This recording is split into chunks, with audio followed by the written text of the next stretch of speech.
it's so beautiful for me to see him growing up and really growing up as a performer. I think he's so heartbreaking, and I think everybody's heartbreaking in the movie.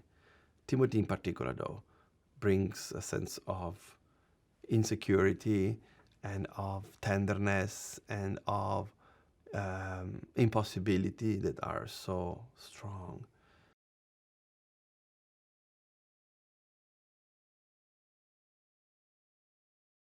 I think Timothy is a wonderful iconoclast. Timothy is a very bright, and he has the capacity of thinking of cinema not just from the perspective of his own character, but in general from the perspective of what is the impact of the movie in itself.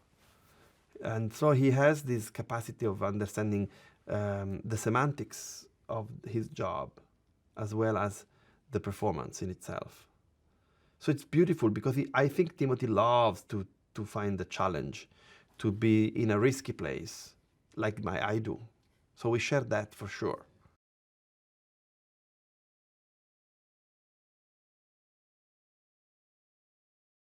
Mark Rylance is possibly one of the greatest actors alive now.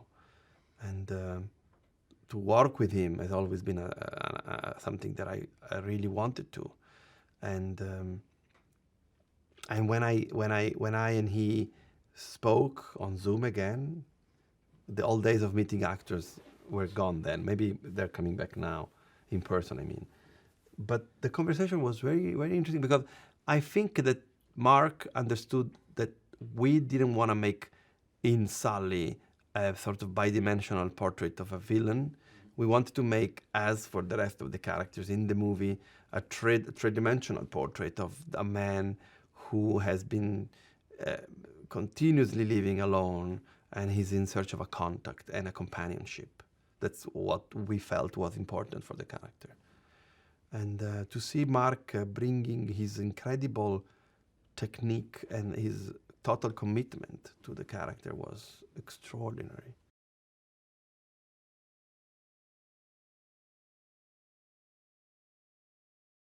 Who am I? What do I want? How can I escape a sort of destiny I feel I have to carry on my shoulders? How can I find connection with someone else? How my connection with someone else is a connection because we are similar or because we are different from one another? How can I make home for myself? All these are really universal questions that are extreme questions that we can feel in our life or we can deal with in our life with different degrees of intensity and drama and extreme, a sense of extreme.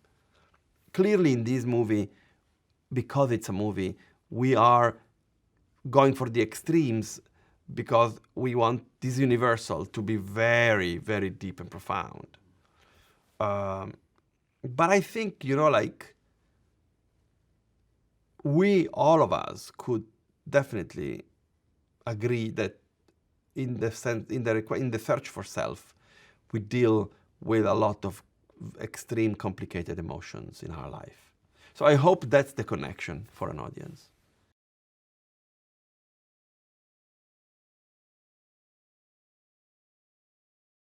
I thought that was great to have proper composers to work on the soundtrack. So I went into the rockstar world again with Trent Reznor and Atticus Ross, but still they are some of the most important and wonderful composers some can think in cinema composition. And the experience was amazing. We met on the phone before shooting, and I gave them a little impulse. I said, listen, because I want this to be a very deep Americana, can we think of the sound of Americana for a moment? And guitar came to mind. And I started to think of the idea of a simple articulation of a melody coming from being with your guitar by the fire in the wilderness. And that's how this very beautiful, beautiful, endearing score came about, started from that. And Trent and Atticus composed this beautiful lyric, beautifully loving themes with guitar. And then they embody that with a sort of wall of sounds that were really deep and went very dark. So the mixture of these two things is really beautiful, and it was wonderful to work with them. They're so smart and they're so for it. They go for things, and sometimes we were challenging one another, saying like, "Why don't we go?" And let's say, in a moment, we go opposite to what you think you should go. So when Lee confesses something very dramatic, the music is super sweet and very, very full of love, because we are now in the position of listening to his storyline. And so we have to be open to him. We cannot be closed. You know, like when it's in a way, the moral position of the movie lies a lot into the music of Trent and Atticus.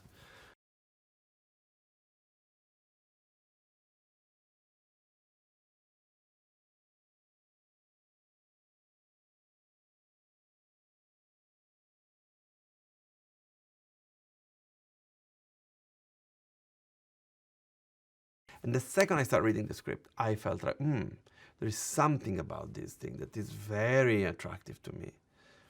And the more I was reading, the more I felt this was something that I knew how to do it, and most importantly, it was unconsciously pulling me into it.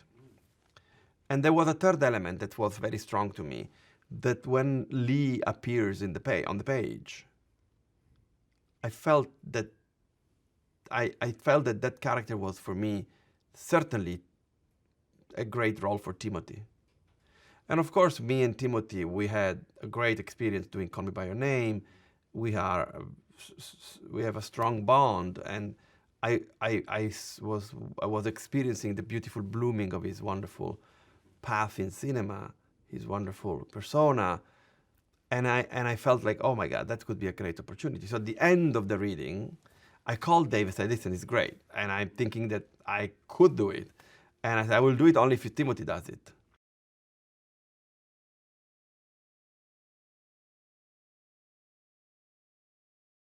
This is a story about outcasts, people who are outside the concept of society.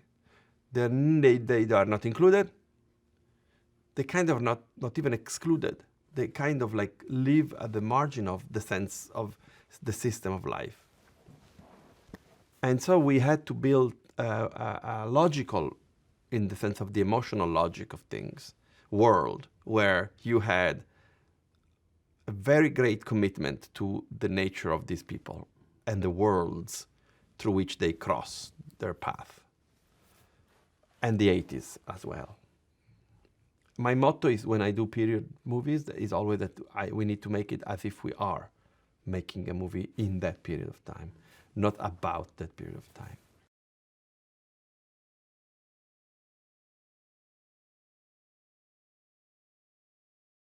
I think that, first of all, it's a novel from Camille De Angelis, and that's how Dave wrote it.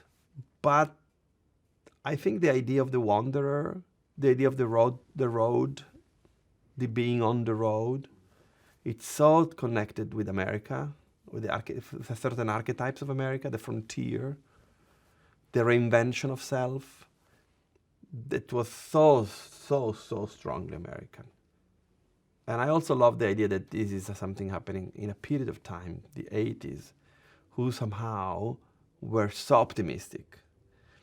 Economy was booming in the Reaganomics. Conflict was kind of sedated, and yet the country was more impoverished than ever. And the great conflicts were there. Let's think of the AIDS crisis, for instance. So like, I thought that the contradiction in the period was very strong about how we could visualize the internal contradictions of these characters, their quest for settlement, but at the same time the impossibility of such.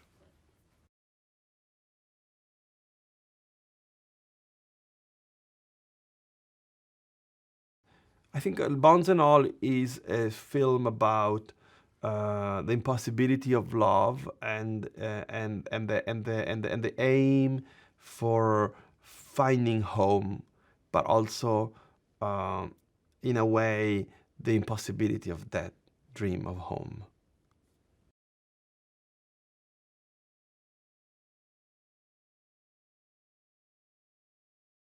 It definitely is archetypical. The story is an archetypical story. Again, as I said, it's like about children being lost in the wilderness and having to find a way back home and finding that there is no such a place as home and have to reinvent the possibility of home and again not being able to do that.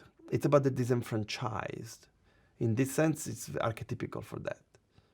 And as I said before, it's very much in par with some idea of the travelogue, the American travelogue, in my opinion.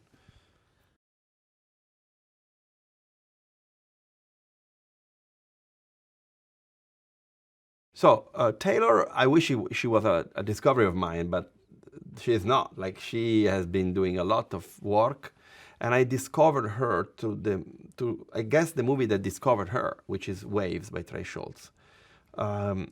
She appears in the movie peripherically at the beginning in Waves, and then she becomes the protagonist of the third part, the third act, as they say. And she was extraordinary there. And then when I and Dave started to talk about the cast, I think we had different ideas. I'm not gonna speak for his ideas, but I knew I wanted Taylor. I said I think Taylor is the only one who could do it. And I called her agent, who is a friend, and I said, "Can I talk to Taylor via Zoom?" And we did that, and I found immediate connection with Taylor.